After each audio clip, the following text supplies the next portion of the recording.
Hello everyone. स्वागत है आप सभी का यूट्यूब के इस educational channel M I S by Ashi Sharma पर। दोस्तों, आज की जो हमारी क्लास है वो रहेगी हिंदी की। और आज के सेशन में हम R O A R O री एग्जाम 2024 के लिए हिंदी का एक टॉपिक अनेक शब्दों के लिए एक शब्द करने वाले हैं। इसमें जो क्वेश्चंस रहेंगे एमसीक्यू रहेंगे और प्रीवियस ईयर वाले रहेंगे। ठीक है, तो चलिए हम अपने सेशन की शुरुआत करते हैं फर्स्ट क्वेश्चन के साथ। ये देखिए, फर्स्ट क्वेश्चन हमारा है कि जिसका उत्तर देकर खंडन किया गया हो, इस वाक्य के लिए एक शब्द क्या होगा। मतलब जिसका उत्तर देकर खंडन किया गया हो, इसको अगर हमें कहना हो तो हम क्या कहेंगे। तो इसको हम कहेंगे प्रत्युक्त। क्या कहेंगे? प्रत्युक्त। तो आंसर हमारा क्या रहेगा? ए। क्या रहेगा? ए। सेकंड क्वेश्चन पे चलते हैं। सेकंड क्वेश्चन हमारा है कि उत्तर देकर खंडन करना के लिए सेम है। सेम क्वेश्चन है, देखो बिल्कुल सेम है। ठीक है, तो इसका भी आंसर यही रहेगा। उत्तर देकर खंडन करना क्या कहलाएगा? प्रत्युक्त। क्या कहलाएगा? प्रत्युक्त। ठीक है, सेकंड क्वेश्चन। थर्ड क्वेश्चन पे हम चलते हैं। थर्ड हमारा है कि अज का अर्थ नहीं है। बताना है कि अज का अर्थ क्या नहीं है। तो आपने देखा होगा पर्यायवाची शब्द में अज। अज का मतलब क्या होता है? ब्रह्मा विष्णु महेश, ये दिए हुए थे ना पर्यायवाची शब्द में। तो अगर हम देखें, देखो ब्रह्मा विष्णु और शिव, महेश यानी शिव। ठीक है, ये तीनों तो इसके अर्थ हैं। फिर अगर देखा जाए दशरथ के पिता, तो ये भी इसी में आ जाएगा। ठीक है, ये भी इसी में आ जाएगा। फिर अगर हम देखें जिसका जन्म न हो, तो उसको भी अज कहते हैं या अजन्मा कहते हैं।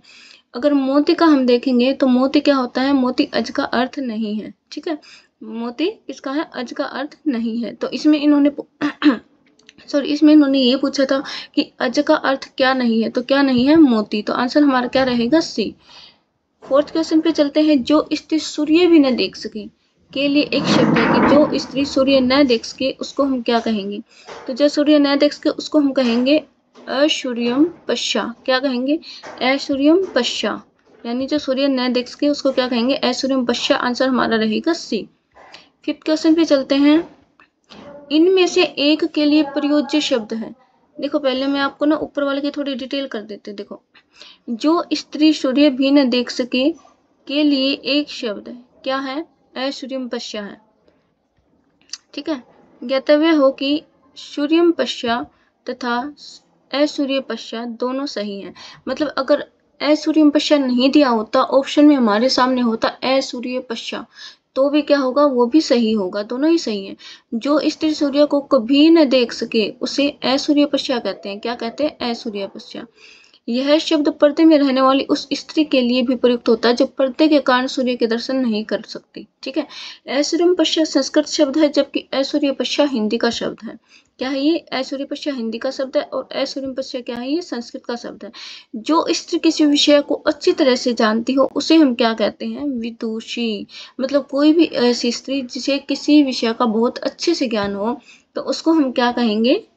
विदुषी। ठीक है, फिर जो स्त्री शास्त्र की ज्ञाता हो, जो शास्त्रों को जानती हो, तो उसको हम क्या कहेंगे? शास्त्रज्ञ। क्या कहेंगे? शास्त्रज्ञ। तो ये डिटेल भी बहुत जरूरी थी क्योंकि आगे ना इन्हीं पर बेस्ट क्वेश्चन होंगे आपके। तो देख लेते हैं अभी। इनमें से एक के लिए प्रयोज्य शब्द है। असूर्य पश्या के लिए प्रयोज्य शब्द है। अभी हमने देखा असूर्य पश्या किसे कहते हैं?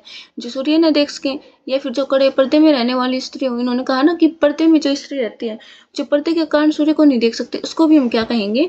असूर्य पश्या। तो आंसर हमारा क्या आ जाएगा? डी, यानी रनिवास में कपड़े कड़े पर्दे में रहने वाली स्त्री। फिर हम नेक्स्ट क्वेश्चन पे चलते हैं कि अज्ञा का अर्थ क्या है। अज्ञा का क्या अर्थ है? जो कुछ भी नहीं जानता हो। अज्ञा का क्या अर्थ होगा? जो कुछ भी नहीं जानता हो। ठीक है, अज्ञा का अर्थ इन्होंने पूछा तो अज्ञा का आ जाएगा जो कुछ भी नहीं जानता हो। आंसर रहेगा हमारा ए। देखो, जो कुछ भी नहीं जानता हो उसके लिए एक शब्द क्या है? उसे अज्ञा कहेंगे हम। ठीक है, और फिर है कि जो सब कुछ जानता हो, जो सब कुछ जानता हो उसको क्या कहेंगे? उसको हम कहेंगे क्या? सर्वज्ञ। फिर जो बहुत थोड़ा जानता हो, जो बहुत थोड़ा जानता हो उसको हम क्या कहेंगे? उसको हम कहेंगे अल्पज्ञ। क्या कहेंगे? अल्पज्ञ। सेवंथ क्वेश्चन पे हम चलते हैं। वह कवि जो तत्काल कविता करे के लिए एक शब्द है। तत्काल कविता करे उसके लिए मतलब कोई कवि, उसको कहा जाए, स्टेज पर बैठा उसको कहा जाए कि हाँ भाई आप वर्षा के ऊपर कोई नई कविता लिखिए, जो उसने पहले कभी ना लिखी हो, वो तुरंत की तुरंत उसके ऊपर क्या करते? कविता करते। तो उसको हम क्या कहेंगे? उस कवि को हम क्या कहेंगे? तो उसको हम कहेंगे आंसू कवि। क्या कहेंगे? आंसू कवि। ठीक है, नेक्स्ट हमारा क्वेश्चन है जिसकी आशा न की गई हो उसके लिए एक शब्द बताइए। तो जिसकी आशा न की गई हो उसको हम क्या कहेंगे? क्या कहेंगे? अप्रत्याशित। यानी जिसकी आशा नहीं की गई हो उसको हम कहेंगे अप्रत्याशित। आंसर हमारा रहेगा बी। देखो, जिसकी आशा न की गई हो उसके लिए हम क्या कहेंगे? उसके लिए उपयुक्त शब्द हो जाएगा अप्रत्याशित। और आशा से बहुत अधिक, या जो आशा से परे हो, आशा से बहुत अधिक हो, या फिर जो आशा से परे हो, तो उसके लिए हम क्या कहेंगे? उसको हम क्या कहेंगे? आशातीत। और आशा से बंधा हुआ के लिए एक शब्द, आशा से बंधा हुआ, इसके लिए क्या शब्द है? आशान्वित। क्या शब्द है? आशान्वित। की गई आशा के लिए एक शब्द प्रत्याशा। देखो, अगर आशा की गई हो तो प्रत्याशा, आशा न की गई हो तो अप्रत्याशित। जो आशा से बहुत अधिक हो, उम्मीद से बहुत अधिक हो, तो उसको कहेंगे आशातीत। और जो आशा से बंधा हुआ हो उसको हम क्या कहेंगे? आशान्वित। ठीक है, आई थिंक आप सभी को समझ आया होगा। अब 9th क्वेश्चन पे चलते हैं कि जिसकी आशा न की गई हो। जिसकी आशा न की गई हो उसको हम क्या कहेंगे? वाक्यांश के लिए एक शब्द बताइए कि जिसकी आशा न की गई हो। अभी अभी तो हमने देखा था, क्या था? अप्रत्याशित। तो क्या रहेगा हमारा आंसर? डी। नेक्स्ट पे चलते हैं, बिना पलक झपकाए के लिए एक शब्द होगा। बिना पलक झपकाए, उसके लिए एक शब्द क्या हो सकता है? निर्निमेष। क्या होगा? निर्निमेष। आंसर हमारा रहेगा डी। देखो, बिना पलक झपकाए, बिना पलक झपकाए के लिए एक शब्द होगा तो क्या होगा? वो निर्निमेष। अपलक तथा एकटक शब्द का प्रयोग भी इसी संदर्भ में किया गया है। मतलब बिना पलक झपकाए बोलो, या फिर अपलक बोलो, या एकटक बोलो, हमारी भाषा में बोलते हैं ना एकटक देखना किसी की तरफ, तो उसको हम क्या कहेंगे? निर्निमेष। नेक्स्ट हमारा क्वेश्चन है, उत्तराधिकारी में प्राप्त संपत्ति। उत्तराधिकारी में प्राप्त संपत्ति को हम क्या कहेंगे? धरोहर नहीं, धरोहर नहीं कहेंगे। उत्तराधिकृत भी नहीं कहेंगे।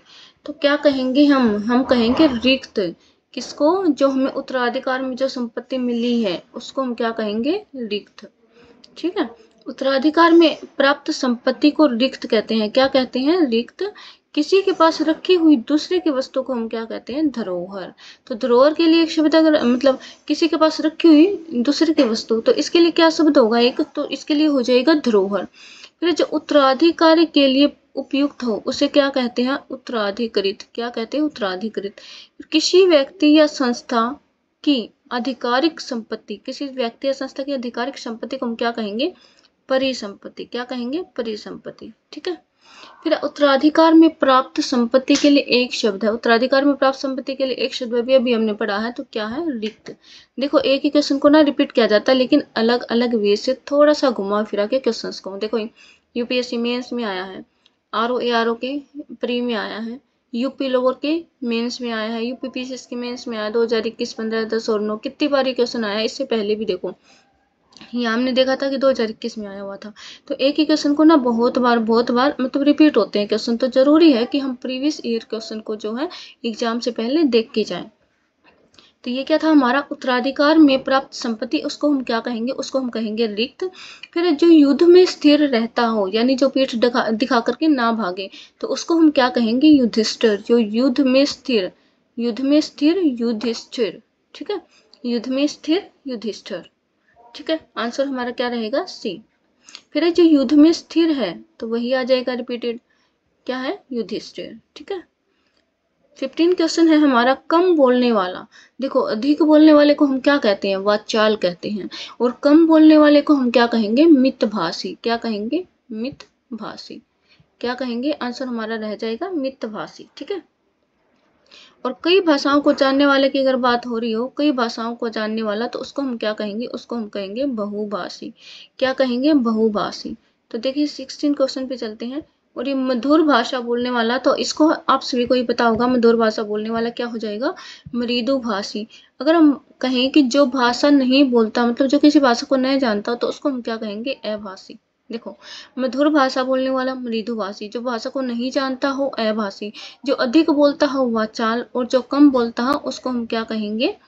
क्या कहेंगे? उसको मितभाषी। क्या कहेंगे? मितभाषी। और कई भाषाओं को जानने वाले के लिए एक शब्द होगा बहुभाषी। ठीक है, जो तोला जा सके उसके लिए एक शब्द क्या होगा? तो उसके लिए एक शब्द होगा प्रीमेय। क्या होगा? प्रीमेय। ठीक है, नेक्स्ट हमारा क्वेश्चन है, एक बार इसकी डिटेल देख लेते हैं। जो तोला जा सके उसके लिए एक शब्द क्या होगा? उसके लिए एक शब्द होगा परिमेय। क्या होगा? परिमेय। फिर है जो मापा या तोला न जा सके, उसके लिए एक शब्द होगा अपरिमेय। जो मापा या तोला जा सके परिमेय, जो मापा या तोला ना जा सके उसके लिए अपरिमेय। फिर है किसी वस्तु की अदला बदली। किसी वस्तु की अदला बदली क्या कहलाता है? हिंदी में अगर हम देखें तो क्या कहलाएगा? विनिमय, जिसको हम इंग्लिश में एक्सचेंज कहते हैं। फिर जो अनुमान करने योग्य हो, यानी जिसको हम गैस कर सकें, तो उसको हम क्या कहेंगे? उसको हम कहेंगे अनुमेय। क्या कहेंगे? अनुमेय। नेक्स्ट हमारा क्वेश्चन है जो ईश्वर में विश्वास रखता हो। जो ईश्वर में विश्वास रखता हो उसको हम क्या कहेंगे? तो उसको हम कहते हैं आस्तिक। और जो ईश्वर में विश्वास ना रखता हो उसको हम क्या कहेंगे? नास्तिक। ठीक है। फिर किसी के प्रति आस्था रखने वाले को हम क्या कहते हैं? आस्थावान। तो आस्थावान किसको कहते हैं? जो किसी के प्रति भी क्या रखता हो? आस्था रखता हो। फिर जो विश्वास के लायक हो उसको हम क्या कहते हैं? विश्वासी कहते हैं। किसको कहते हैं? विश्वासी। जो विश्वास के लायक हो उसको हम कहते हैं विश्वासी या विश्वसनीय। और आस्थावान किसको कहते हैं? जो किसी के भी प्रति आस्था रखता हो। और आस्तिक जो भगवान में आस्था रखता हो। और नास्तिक जो भगवान में विश्वास ना रखता हो। ठीक है। फिर है सब कुछ जानने वाले के लिए एक शब्द है। तो सब कुछ जानने वाले के लिए एक शब्द क्या होगा? सर्वज्ञ। क्या होगा? सर्वज्ञ, यानी सब कुछ जानने वाला। जो किसी विषय का ज्ञाता हो, जो किसी भी विषय का ज्ञाता हो तो उसको हम क्या कहेंगे? उसको हम कहेंगे विशेषज्ञ। जो किसी विशेष विषय का मतलब कि किसी विषय का स्पेशलिस्ट हो तो उसको हम क्या कहेंगे? विशेषज्ञ कहते हैं ना। जो किसी विषय का ज्ञाता हो उसके लिए एक शब्द विशेषज्ञ है अभिज्ञ। अभिज्ञ का मतलब क्या है? कि जानने वाला या जानकार को कहते हैं। कि भाई किसी विषय में अगर हम जानते हैं, मतलब बहुत ज़्यादा नहीं, डिटेल में नहीं, स्पेशलिस्ट नहीं हम उसके, लेकिन उसके बारे में हम जानते हैं तो उसको हम क्या कहेंगे? अभिज्ञ। ठीक है। जैसे कि मैं भी हिंदी की अभिज्ञ ही हूँ। ठीक है। अब देखिए हम नेक्स्ट हमारा क्वेश्चन कि अपने सहारे पर रहने वाले के लिए एक शब्द। जो अपने सहारे पर रहता है यानी जिसको हम इंग्लिश में सेल्फ डिपेंड कहते हैं, तो उसको हम इंग्लिश में क्या कहेंगे? इंग्लिश में सॉरी, इसको हम हिंदी में क्या कहेंगे? उसको हिंदी में कहेंगे हम स्वावलंबी। क्या कहेंगे? स्वावलंबी। तो हमारा आंसर क्या रहेगा? ए। ठीक है। देखो अपने सहारे पर रहने वाले के लिए एक शब्द क्या हो जाएगा? स्वावलंबी। जो अपने ऊपर निर्भर रहता है, जो अपने ही ऊपर निर्भर जो अपने ही ऊपर निर्भर रहता है तो उसे क्या कहेंगे? उसे हम कहेंगे आत्मनिर्भर। देखो आत्मनिर्भर में और स्वावलंबी में क्या है? क्या है? थोड़ा सा डिफरेंस है। ठीक है। अपने सहारे पर रहने वाले के लिए एक शब्द स्वावलंबी है और जो अपने ऊपर निर्भर रहता है उसके लिए आत्मनिर्भर है। ठीक है। तो आपको ना सेंटेंस के भाव को समझना है कि सेंटेंस कह क्या रहा है, क्योंकि मतलब तो ऐसे दोनों का एक ही हो जाएगा, लेकिन फिर भी हिंदी में हम इसको थोड़ा सा डिफरेंस है, इसको हम देख कर चलेंगे। ठीक है। अधिक बलवान को क्या कहते हैं? जो अधिक बलवान हो उसको हम क्या कहेंगे? बलिष्ठ। क्या कहेंगे? बलिष्ठ। फिर है अप्रमेय किस वाक्यांश के लिए एक शब्द है? तो हमने देखा था कि जिसको तोला या नापा न जा सके उसको हम क्या कहते हैं? अप्रमेय। ठीक है। और जिसको तोला या नापा जा सके उसको हम क्या कहते हैं? परिमेय। तो इसका आंसर आ जाएगा जो तोला या नापा न जा सके, या फिर जो प्रमाण से सिद्ध न हो उसकी। जो प्रमाण से सिद्ध न हो उसके उसको भी क्या कहते हैं? अप्रमेय। यानी इसका हमारा आंसर रहेगा ए और सी दोनों। देखो अप्रमेय शब्द जो है नापा या तोला न जा सके तथा जो तर्क या प्रमाण से सिद्ध न हो उसके लिए क्या है? इसको भी अप्रमेय ही कहते हैं। यही कारण है कि उत्तर प्रदेश लोक सेवा आयोग ने जारी संशोधित उत्तर कुंजी में विकल्प ए और सी दोनों को क्या माना है? सही माना है। तो हम चलते हैं नेक्स्ट क्वेश्चन पे, और नेक्स्ट क्वेश्चन हमारा है कि किसी पर विजय प्राप्त करने की इच्छा रखने वाला वाक्यांश के लिए एक शब्द क्या होगा? मतलब कोई भी है जो किसी पर विजय प्राप्त करने की इच्छा रखता है तो उसके लिए हम क्या कहेंगे? उसके लिए हम कहेंगे कि वो व्यक्ति है वो बहुत ही क्या है? जिज्ञासु है। क्या है? जिज्ञासु। किसी पर विजय प्राप्त करने की इच्छा रखने वाला जो व्यक्ति होगा उसको हम क्या कहेंगे? जिज्ञासु कहेंगे। और जो जीत लिया गया हो, जो जीत लिया गया हो उसे हम क्या कहेंगे? विजित। जिसने विजय प्राप्त की हो उसको हम क्या कहेंगे? विजेता। तो ये तो आप सभी को पता है। जानने की इच्छा रखने वाले के लिए हम क्या कहेंगे? जिज्ञासु। देखो इसमें भी थोड़ा सा डिफरेंस है। जिज्ञासु और जिज्ञासु। जिज्ञासु और जिज्ञासु। जिज्ञासु कौन होगा? जो जानने की इच्छा रखता हो। और जिज्ञासु क्या होगा? जो विजय प्राप्त करने की इच्छा रखता हो। ठीक है। और विजित क्या होगा? जो जीत लिया गया हो वो विजित है, और जिसने विजय प्राप्त कर ली हो वो विजेता है। ये सिंपल है। ठीक है। जो स्त्री सूर्य भी न देख सके, तो सबसे पहला ही हमारा क्वेश्चन ये था कि जो स्त्री सूर्य भी न देख सके उसको हम क्या कहेंगे? असूर्यम पश्या या असूर्य पश्या अगर होगा तो वो भी सही रहेगा। तो क्या आ जाएगा हमारा आंसर? हमारा आंसर आ जाएगा क्या, 1 मिनट, ये मेरे से कल टिक हो गया है, ठीक है। अरे रेज क्यों नहीं हो रहा भाई, 1 मिनट रुको भाई, ठीक है। तो अब हम चलते हैं, हमारा आंसर क्या था? हमारा आंसर था ऐश्वर्यम पश्या। क्या था? ऐश्वर्यम पश्या, यानी आंसर रहेगा हमारा बी। फिर हम चलते हैं 24th क्वेश्चन पे, और वो है हमारा कि कुछ खास शर्तों पर किसी कार्य को करने का समझौता के लिए, कुछ खास शर्तों पर, मतलब कुछ शर्तें रखते हैं ना, कोई भी मतलब एग्रीमेंट करते हैं तो कुछ शर्त रखते हैं कि इस एग्रीमेंट में अगर ऐसा ऐसा हुआ तो हम ये करेंगे। तो कंडीशंस होती है ना किसी भी एग्रीमेंट में, ये तो नॉर्मल है, कंडीशन तो होती है। तो जिस एग्रीमेंट के लिए कंडीशन की जाए तो उसके लिए हम क्या कहेंगे? उसके लिए हम कहते हैं क्या? संविदा। क्या कहते हैं? संविदा। फिर जिसकी पहले से कोई आशा न हो, तो अभी हमने देखा था जिसकी आशा न की जा सके, पहले से जिसकी आशा न हो, तो उसको हम क्या कहेंगे? अप्रत्याशित। इसकी डिटेल फिर से देख लेते हैं कि जिसकी पहले या पूर्व आशा न की गई हो उसको हम क्या कहेंगे? अप्रत्याशित कहेंगे। जो आशा से अधिक हो, आशा से अधिक हो, उसे हम क्या कहेंगे? आशातीत। फिर बात करते हैं हम ऐसी बात जिसके कार्य पूर्ण होने की उम्मीद जगे, है ना। आप सभी के दिलों में उम्मीद है ना कि हमारा क्या होगा? एग्जाम निकल जाएगा, तो उसको हम क्या कहते हैं? आशाजनक। ठीक है, यूपीएससी, आरओ क्या हमारे लिए आशाजनक ही तो है। जिसके पहले से कोई आशा हो उसे हम क्या कहते हैं? प्रत्याशित। ठीक है। फिर जिसकी पूर्व से कोई आशा न हो, तो अभी अभी हमने देखा है अप्रत्याशित। क्या? अप्रत्याशित। देखो ये भी अप्रत्याशित है, इसमें स में क्या है? ये वर्तनीय अशुद्धि है। ठीक है, तो इसके लिए हम इसको क्या कहेंगे? ये गलत है, हम इस अप्रत्याशित को सही करेंगे। ठीक है। नेक्स्ट हमारा राज्य द्वारा निकाला गया आधिकारिक आदेश वाक्यांश के लिए एक शब्द, तो उसको हम कहते हैं अध्यादेश। जो अब कौन निकालता है? हमारे राष्ट्रपति निकालते हैं। ठीक है। राज्य द्वारा निकाला गया आधिकारिक आदेश क्या है? अच्छा, राज्य द्वारा ही, मैंने राज्य द्वारा पढ़ लिया था। ठीक है, राज्य द्वारा निकाला गया आधिकारिक आदेश, उसको हम कहते हैं अध्यादेश। ये आपने पॉलिटी में भी पढ़ा होगा। वह स्त्री जिसका पति परदेश या विदेश गया हो, उसके लिए एक शब्द क्या होगा? यानी जिसका पति परदेश गया हो, तो उसको हम नमोढ़ा नहीं कहेंगे, उसको हम कहेंगे प्रोसित पति का। क्या कहेंगे? प्रोसित पति का। देखो, वह स्त्री जिसका पति परदेश गया हो, उसके लिए हम क्या कहेंगे? प्रोसित पति का। नई ब्याही हुई स्त्री के लिए हम कहते हैं क्या? नवोढ़ा। यानी नई नवेली जो दुल्हन होती है उसको हम क्या कहेंगे? नवोढ़ा हिंदी में।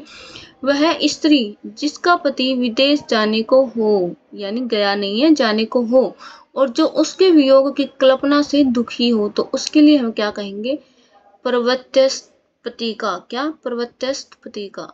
यानी एक ऐसी स्त्री जिसका पति विदेश गया नहीं है लेकिन जाने वाला है, और वो उसके मतलब उसके वियोग की कल्पना से क्या हो? दुखी हो सोच के। ठीक है, तो इसको हम कहेंगे प्रवत्स्य पति का। प्रवत्स्य पति का। वह स्त्री जिसका पति अभी प्रदेश से लौटा हो, तो उसको कहते हैं आगत पति का। ठीक है, क्या कहेंगे? आगत पति का। नेक्स्ट हमारा है पैर से सिर तक वाक्यांश के लिए एक शब्द। पैर से सिर तक वाक्यांश के लिए एक शब्द क्या होगा? तो इसका आ जाएगा एक शब्द आपाद मस्तक। क्या? आपाद मस्तक। देखो, पैर से सिर तक वाक्यांश के लिए एक शब्द होगा आपाद मस्तक होता है। अन्य विकल्प असंगत है। क्या है? असंगत। अनुचित बात के लिए आग्रह करने वाला वाक्यांश के लिए एक शब्द है। अनुचित बात के लिए आग्रह करने वाला वाक्यांश के लिए एक शब्द क्या होगा? तो इसका आ जाएगा क्या? दुराग्रही। अनुचित बात के लिए आग्रह करने वाला क्या कहेंगे हम इसको? दुराग्रही। 31 था नहीं, 31 इधर है। ठीक है, नेक्स्ट हमारा है, देखो अनुचित बात के लिए अगर कोई आग्रह करता है तो उसको हम कहते हैं दुराग्रही, और अनुचित बात के लिए अड़ना, उसके लिए हम क्या कहते हैं? यानी उसकी बात गलत हो फिर वो अपनी बात पर ही रहता है, अपनी बात कोई सही कहता है, तो उसको हम क्या कहते हैं? दुराग्रह। क्या कहते हैं? दुराग्रह। नेक्स्ट हमारा क्वेश्चन है, अनेक शब्दों के लिए एक शब्द के नीचे लिखे विकल्पों में कौन सा विकल्प गलत है? ठीक है, तो हमें देखना है कि कौन से सेंटेंस के लिए और जो एक शब्द दिया हुआ है कौन सा सही नहीं है। तो जंगल की आग को हम क्या कहते हैं? दावानल कहते हैं, ये बिल्कुल सही है। समुद्र की आग को बड़वानल कहते हैं, ये भी सही है। और पेट की आग को जठराग्नि कहते हैं, ये भी सही है। आदि से अंत तक, ये क्या है? ये गलत है, और इन्होंने गलत की बात कही थी। तो कौन सा गलत है हमारा? डी, आदि से अंत तक। आदि से अंत तक के लिए अगर हम एक शब्द देखेंगे तो अध्योपांत होगा। क्या होगा? अध्योपांत। नेक्स्ट हमारा है कि अपनी विवाहिता स्त्री से उत्पन्न पुत्र, अपनी विवाहिता स्त्री से उत्पन्न पुत्र, उसको हम क्या कहेंगे? तो उसको हम कहेंगे ओरस। क्या कहेंगे? ओरस। देखो, अपनी विवाहिता स्त्री से उत्पन्न पुत्र के लिए एक शब्द ओरस है। वह शिशु या जीव जो खेड़ी में लिपटा हुआ पैदा हो, जो खेड़ी में लिपटा हुआ पैदा हो, उसके लिए हम क्या कहेंगे? जरायुज। क्या कहेंगे? जरायुज। विवाहेतर संबंध से इतर संतान, विवाहेतर संबंध से इतर संतान, उसको हम कहेंगे जारज। और गोद ली हुई संतान को हम क्या कहते हैं? दत्तक। क्या कहेंगे? दत्तक। ठीक है। फिर है जो ज्ञात इतिहास से पहले का हो, जो ज्ञात इतिहास से पहले का हो, जितना इतिहास हम जानते हैं उससे भी पहले का हो, तो उसको कहते हैं प्रागैतिहासिक, जैसे कि पाषाण काल। फिर है जो ज्ञात इतिहास से पहले का हो के लिए एक शब्द प्रागैतिहासिक काल है। प्रागैतिहासिक है जो इतिहास से संबंधित हो, उसके लिए हम एक शब्द कहेंगे तो ऐतिहासिक। ठीक है। जो इतिहास से संबंधित हो कोई भी चीज, तो उसको हम क्या कहते हैं? ऐतिहासिक। जैसे कि कोई भी स्मारक ले लो, हमारे जो हिस्टोरिकल मोन्यूमेंट्स हैं उनको ले लो, तो उनको हम क्या कहते हैं? ऐतिहासिक कहते हैं ना, हिस्टोरिकल कहते हैं। तो क्यों है हिस्टोरिकल? इसीलिए तो हम कहते हैं क्योंकि इतिहास से संबंधित हम बहुत प्राचीन है, पुराने हैं, तो उसको हम क्या कहते हैं? ऐतिहासिक कहते हैं। फिर जो अचानक आंखों से ओझल हो गया, तो उसको हम क्या कहेंगे? अंतर्ध्यान। जैसे हमारे भगवान हो जाते हैं ना, हमने देखा, रामायण में देखा है, महाभारत में देखा है, तो क्या होता है? वो अंतर्ध्यान हो जाते हैं। तो अचानक से आंखों से ओझल हो जाते हैं, तो उसको हम क्या कहते हैं? अंतर्ध्यान। ठीक है। नेक्स्ट है जो बाएं हाथ से सधा हुआ हो, जो बाएं हाथ से सधा हुआ हो, उसको हम क्या कहेंगे? उसको हम कहेंगे सव्यसाची। क्या कहेंगे? सव्यसाची। देखो, जो बाएं हाथ से सधा हुआ हो उसको हम क्या कहेंगे? सव्यसाची। और जो बाएं रास्ते पर चले, जो बाएं रास्ते पर चले, उसको हम क्या कहेंगे? वामपंथी। जो बाएं रास्ते पर चले उसको कहेंगे वामपंथी। जो बाएं हाथ से सधा हुआ हो उसको हम कहेंगे सव्यसाची। जिसके पाणी या हाथ में क्या हो? वज्र हो, तो उसको हम क्या कहेंगे? वज्र पाणी। पाणी मतलब हाथ, वज्र मतलब हथियार, तो जिसके हाथ में क्या हो? हथियार हो या वज्र हो, तो उसको हम कहेंगे वज्र पाणी। जिसके पानी में वीणा हो, जिसके हाथ में वीणा हो, उसको हम क्या कहेंगे? वीणा पानी। ठीक है। वज्र पानी, हाथ में जिसके वज्र हो, वीणा पानी, हाथ में जिसके क्या हो? वीणा हो। ये सिंपल है, थोड़ा सा लॉजिक लगाने की जरूरत है। फिर मोक्ष पाने की इच्छा करने वाला, मोक्ष पाने की इच्छा करने वाला है, तो उसको हम क्या कहेंगे? उसको हम कहेंगे तितीर्षु। क्या कहेंगे? तितीर्षु। देखो, मोक्ष पाने की इच्छा रखने वाले व्यक्ति को हम क्या कहते हैं? मोक्ष पाने की इच्छा करने वाला या तैर कर पार करने वाला, दोनों के लिए एक ही शब्द आएगा। क्या आएगा? तितीर्षु। मतलब जो तैर कर पार कर सकता है या फिर जो मोक्ष पाने की इच्छा रखता है, उसको हम क्या कहते हैं? तितीर्षु कहते हैं।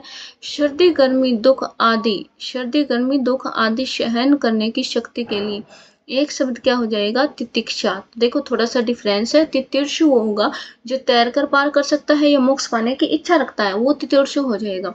जो सर्दी गर्मी दुख आदि सहन करके भी जो है क्या कर सकता है?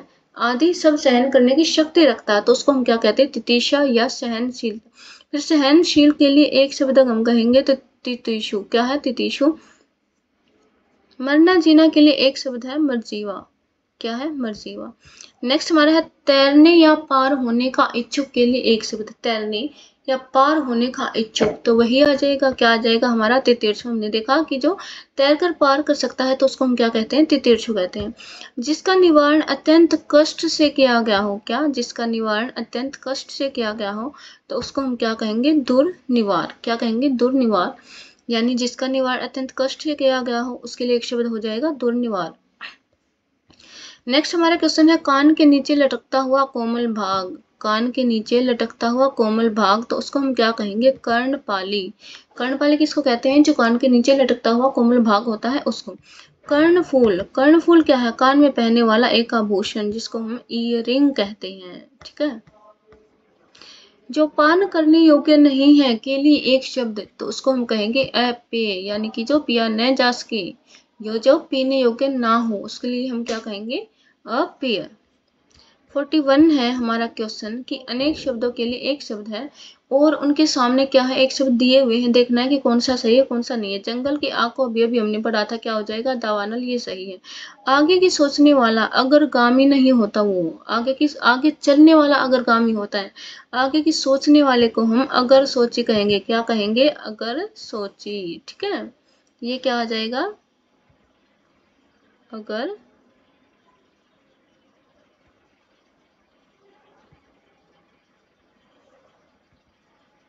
ये आ जाएगा हमारा अगर सोची।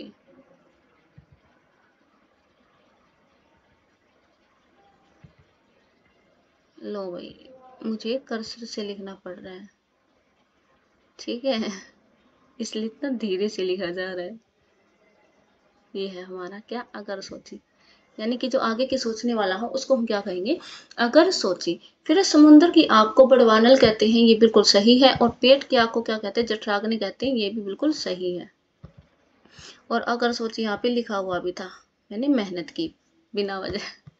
ये देखो, जो बहुत बोलता हो वो मैंने आपको बताया था, वो होगा वाचाल। और ये आई थिंक आप सभी को पता भी होगा, जो बहुत बोलता है उसके लिए क्या है, वाचाल। और जो बहुत कम बोलता हो वो क्या होता है, मितभाषी।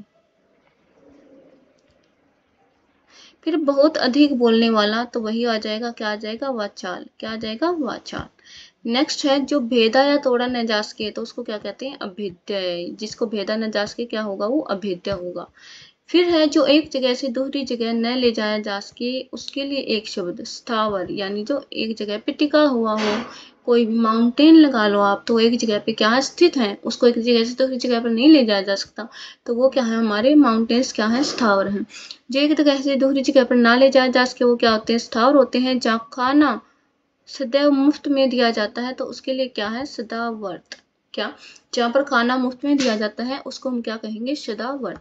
जिसका शत्रु जन्मा ही न हो, जिसका शत्रु जन्मा ही नहीं हो, तो उसके लिए हम क्या कहेंगे, अजात शत्रु। क्या, अजात शत्रु। फिर जिसका कोई शत्रु पैदा ही न हुआ हो, तो सेम क्वेश्चन है, रिपीटेड है, उसको हम कहेंगे अजात शत्रु। जिसे जीता न जा सके, तो उसके लिए हम क्या कहेंगे, अजेय। क्या कहेंगे, अजेय। ठीक है, नेक्स्ट हमारा है क्वेश्चन, ये जिसे पराजित न किया जा सके, जिसे हराया न जा सके, उसके लिए एक शब्द क्या होगा, अपराजय। ठीक है, क्या, अपराजय। जिसका कोई शत्रु नहीं जन्मा हो, तो हम ये क्वेश्चन 2-3 बार देख चुके हैं, वो आ जाएगा हमारा अजात शत्रु। तो ये थे हमारे 50 क्वेश्चंस, और जो आगे के क्वेश्चन हैं वो हम करने वाले हैं नेक्स्ट सेशन में। तब तक के लिए आप हमारे चैनल पर बने रहिए, चैनल को लाइक कीजिए, शेयर कीजिए और सब्सक्राइब कीजिए। तो ये जो क्वेश्चन है ये हम करने वाले हैं हमारी नेक्स्ट क्लास में। मिलते हैं हम नेक्स्ट क्लास में, और आप सभी से रिक्वेस्ट है कि चैनल को ज़्यादा से ज़्यादा शेयर कीजिए, लाइक कीजिए और चैनल को सब्सक्राइब कीजिए। Thank you.